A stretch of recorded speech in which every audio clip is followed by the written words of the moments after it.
Athari za kuwa fundi katika tendo la ndoa. Mara nyingi nafundisha watu namna ya kulifanya tendo la ndoa vizuri na wakaenjoy. Lakini sasa kuna athari kama utafanya vizuri kupitiliza ama utakuwa fundi kupitiliza, kuna athari zake. Na leo nitakwambia ni athari zipi unaweza ukazipata kwa kufanya ufundi mwingi unaposhiriki tendo la ndoa. Karibu sana, tuombe Mbeki Crispin. Hii ni Mbeki TV. Athari ya kwanza utakayoipata ya ufundi mwingi katika tendo la ndoa ni kuwa katika kifungo. Tunasema kila siku viwango vyetu vya hisia vinakuwa kadri tunavyoviongeza. Sawa? Nikukumbushe tu, nitoe mfano labda kwa mwanamke. Nikukumbushe tu, zamani ilikuwa ukinyonywa shingo ni balaa, utaluka luka, utapagawa, lakini taratibu ukaanza kuzoea, unaweza kuwa comfortable. Sasa unataka kunyonywa chuchu. Zamani ulikuwa ukinyonywa chuchu ni balaa, unavyojisikia kama uko peponi. This time kunyonywa chuchu umeweza ku maintain hiyo hali. Sasa unaweza ukanyonywa na uko relax. Zamani kuchezewa uko chini ilikuwa ni balaa, yani ni balaa. Lakini baada ya kwenda nayo taratibu, this time unaweza ukachezewa ukawa una relax na unasikia tu raha. Maana yake ni nini? Kwamba kila kitu kina mwanzo, lakini kadri unavyoendelea kukifanya unakizoea. Na maana yake ya kukizoea sasa, unajua kunyonywa shingo, unajua kunyonywa chuchu, unajua kunyonywa chini ama kuchezewa chini. Vitu vimeongezeka. Maana yake ni nini? Utampata mwingine ambaye anaweza kukunyonya shingo na kukuchezea chini at the same time. Yaani mdomo ukawa unanyonya shingo, mikono ikawa iko chini kwa muda mmoja. Ina maana kiwango tena cha ile raha ama zile hisia kimeongezeka hapa. Mwanzo silikuwa unanyonya shingo tupu, afu baadaye anakuja ananyonya chuchu tupu, afu baadaye ananyonya chini ama anachezea chini tupu. This time anafanya vitu viwili kwa wakati mmoja, ananyonya shingo na anachezea chini kwa wakati mmoja. Kuna hisia mpya unazipata. Lakini kadri muda unavyozidi kwenda unazizoea hizo hisia. Itakuwa sana ananyonya chini huku anachezea chuchu, ama anachezea chini huku anachezea chuchu. Anavicombine hivyo vitu. Mwanzo vitakuwa vigeni, baadaye utavizoea vitakuwa vitu vizuri. Sasa huo nimekutolea mfano tu wa wazi. Yapo mambo mengine deep stack kwenda mbali kwa sababu video itafungiwa hii. Kwa nimetaka kuonesha mfano wa namna ya hisia zinavyoweza kusafiri na kukua kwa kasi. Sasa athari ipi utaipata? Kiwango chako kitakuwa ni kuchezewa shingo, nywele, kichwa, chini, chuchu, mbavu, sijui uti wa mgongo, kiuno, nyayo. Kuna vitu vingi, vikolokolo vingi vimebambikizwa katika mwili wako, ambavyo hivyo tunavita kodi. Hizo ni kodi za kukufungua wewe kuwa tayari kimwili ama kusisimka. Unajua kuna watu wengine fanya unavyojua wewe, hawezi kusisimka, ila kuna sehemu yake moja ukipiga hiyo umuingiza katika mfumo. Kwa hiyo sasa kuna namna utakuwa na uwezo yani kuna namna utakuwa na codes nyingi katika mwili wako, ambapo sasa ukimpata mtu ambaye yeye hazijui hizo code, maana yake utashindwa kufurahia tendo la ndoa. Sasa hapo unapoanza kupata athari. Sasa unampata mwanaume yeye anajua kunyonya shingo tu, hajui kucombine vyote viwili. Unashindwa kuenjoy na unashindwa kumwambia ukweli. Kwa hiyo sasa utakapopata mwanaume yoyote ama mwanamke yoyote ambaye atashindwa kuzigonga zile codes ama vile viwango vyako vya ubora vya kihisia, basi hawezi kukufikisha. Maana yake tayari unakuwa katika kifungo cha hisia katika lile tendo. Hiyo ndio hasara ya kwanza. Kwamba wewe hautakuwa yule mtu ambaye tendo lifanyike kwa namna yoyote tu ile utaenjoy, hapana, bali utakuwa tayari una namna yako ambayo tendo likifanyika katika namna hii ndio nitaenjoy, lisipofanyika katika namna hii siwezi kuenjoy. Kwa hiyo hilo ndio ya kwanza, utakuwa katika kifungo cha hisia ama kifungo cha msisimko. Kuna codes zitaongezeka katika mwili wako ambazo hakuna mtu atakayeweza kufanya ufurahi kama atashindwa kuzifungua hizo codes zote. Twende kwenye athari ya pili. Athari ya pili, kushindwa kumove on. Tunajua leo hii unaweza ikawa kuna mwanamke wewe haujawahi kumsahau mpaka leo. Inaweza ikawa imepita miaka 6, miaka 10, miaka mingapi. Tena unaweza kukuta hata umeshaoa, lakini kuna mwanamke huyo huwezi kumsahau. Yaani ndio mwanamke uliyetokea kumpenda, ndio mwanamke anaweza kukuvutia, ndio mwanamke hawezi kukutoka katika akili yako, unamwaza yeye tu. Yaani na kama wewe mwanamke, pengine yupo mwanaume ambaye hawezi kukutoka katika akili yako. Always unamkumbuka, kila siku unamwaza, yani ni yeye tu. Muda wote akitaka kurudi yeye, si mmoja tu ushaenda geto, hata kama una ndoa yako, una mahusiano yako mengine, lakini kwa hiyo mwanaume upindui. Ama unaona tu hakuna atakayetokea kama yeye. Kwa kwingine kote unaenda mradi tu kwa sababu inabidi tu ni move on, basi tu nitafute mwanaume mwingine kwa sababu siwezi kukaa single. Lakini moyo wako, roho yako ipo kwingine. Kwa nini? Kwa sababu ya tendo la ndoa. Tendo lile la ndoa, nawaambiaga tu kila siku, lile sio tendo la starehe tu linabaki kuwa starehe peke yake. Lile ni tendo la kiroho. Yaani mtu atakayeweza kukufanya katika ule ubora ninaosema ufundi kweli kweli, ni ngumu kumsahau, ni ngumu kumwachilia, ni ngumu kukubali hayupo katika maisha yako. Ndio maana unaweza kuona ni rahisi leo hii unashangaa wanawake wanaoonga wanaume. Yaani mwanamke ana akili, ana PhD, sio ana masters, sio ana nini, lakini eti kijanaume kama kile anakionga, anakipenda kijanaume kama kile. Kwa nini? Kuna roho. Yaani kuna roho imeshaibiwa, imeshachukuliwa kwa huyu mwanamke. Yaani mwenyewe anaweza kakaa akasema hivi kwa ajili nampenda huyu mtu, lakini ule moyo wa kusema hebu acha nimwache haupo. Yaani akikaa anaona kabisa sina amani huyu mtu akiwa mbali. Manake amemuini kiroho. Kwa ufundi utakaoonyeshwa na mtu fulani, unaweza usipotee katika maisha yako. Ukatafuta wanaume mashariki, kusini, kaskazini, magharibi, usione kutoshwa kama alivyokuwa anakutosha yeye. Sasa hii maana yake ni nini? Utakuwa katika kifungo cha kiroho na huyo mwanaume. Mwisho nitakwambia kitu gani ufanye ili usizipate hizi athari. Sawa? Kwa hiyo kuwa na mwanaume fundi sana ama mwanamke fundi sana kutakuharibia vitu vingi sana baadaye. Ndio hii leo mnashangaa mpo na wanaume zenu lakini hawatulii katika ndoa. Unajiuliza hivi, mume wangu nashindwa kutulia na mimi, huo malaya utaisha lini?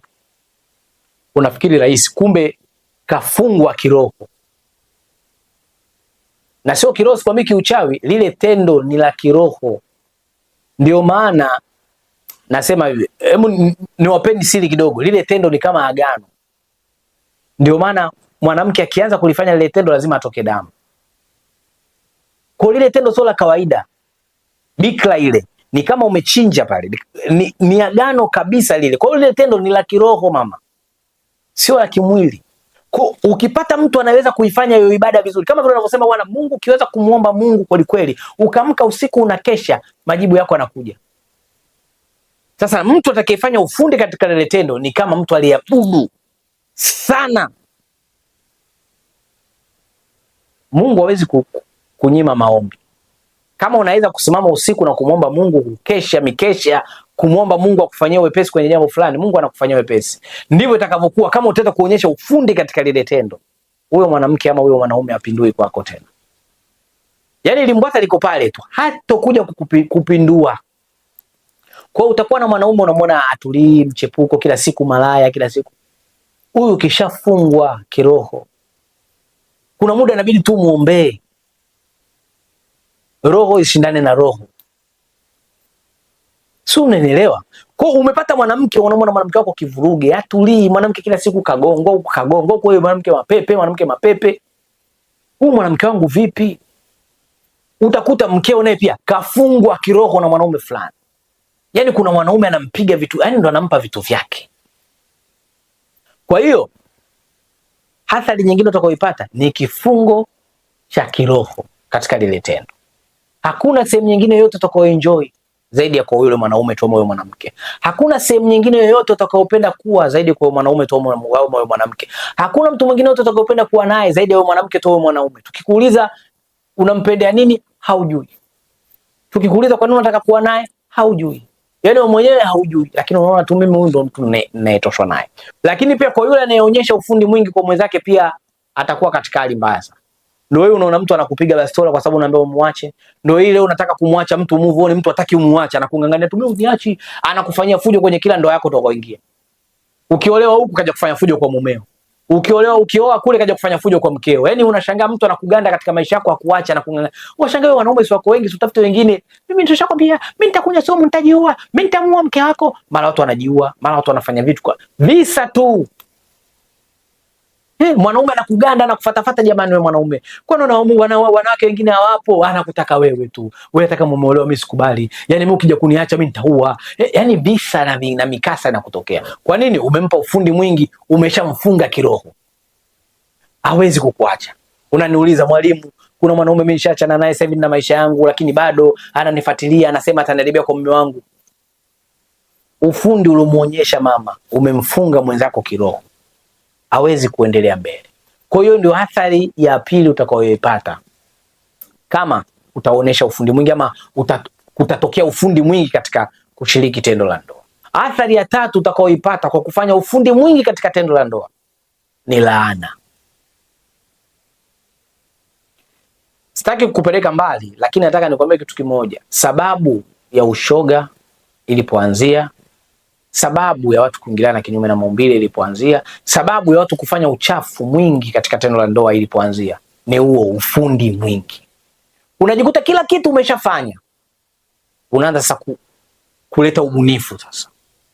Okay, nimefanya kila kitu, bado kunya sasa. Ndio wale wanaanza kunya, nishakutoka ile video, unaanza kunya sasa. Mtu anafanya, unataka kumnyea ama unamwambia yeye anya. Unaona, ndio sasa nishafanya kila kitu kipya. Sioni cha ajabu. Sasa kipi nifanye cha ajabu? Ndio hiyo unataka mwenzako kumnyea. Unaanza kufanya mambo ya laana. Mara wanasema bwana mmoja mimi atoshi sana, bidi nifanye threesome, wawe watu wawili, wanaume wawili ndio waniingilie. Ama niwe na waingilia wanawake wawili. Ama niwe nikifanya na mkojolea tu mwanamke mkojo tu wa kawaida kama chooni. Unaanza kuingiza miguu, unaanza kuingiza mikono. Na unaona mimi miguu ishaingizwa sana, sasa ingiza miguu miwili au ingiza kichwa. Mimi nakwambia upo mwaka watu zitakuja mifuko ya kichwa ili watu waingize vichwa kule. Mimi nakwambia wewe subiri.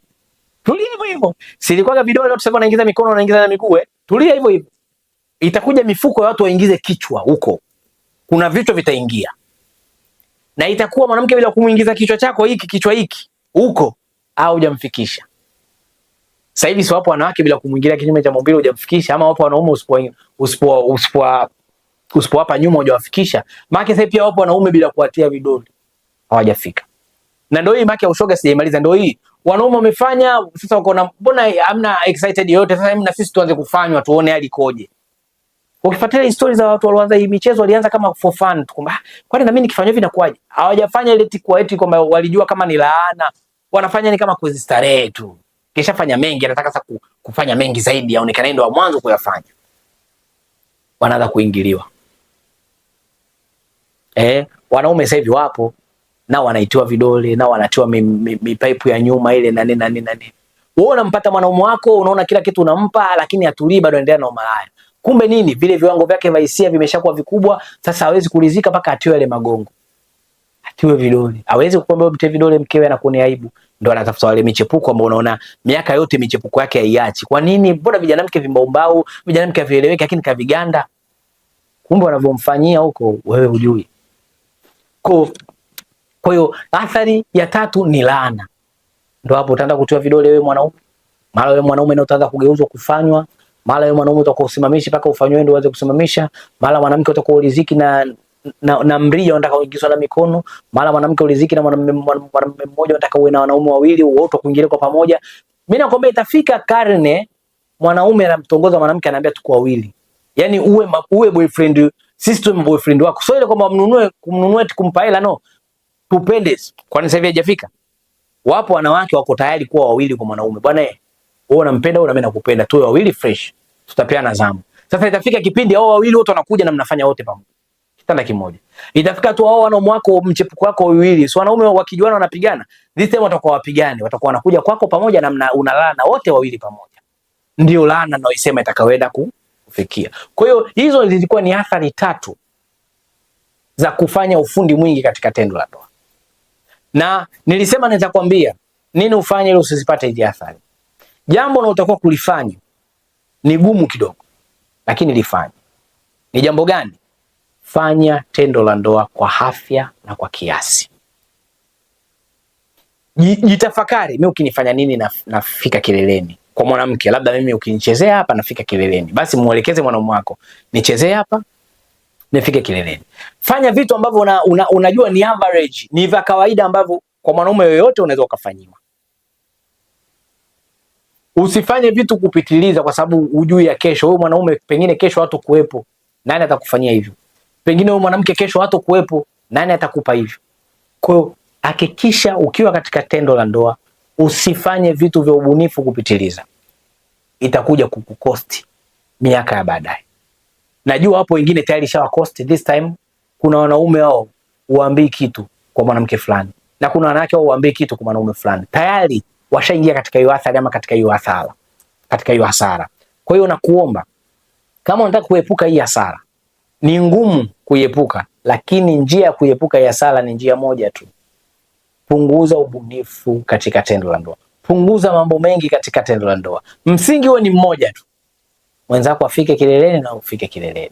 Najua kuna namna ile anafikaje, lakini hapo mambo mazuri mengi unaweza ukayafanya ama ukamfanyia mwenzako akaridhika, na hayo mambo unaweza ukayapata kwa mwanaume yoyote ama kwa mwanamke yoyote. Fanya mambo hayo.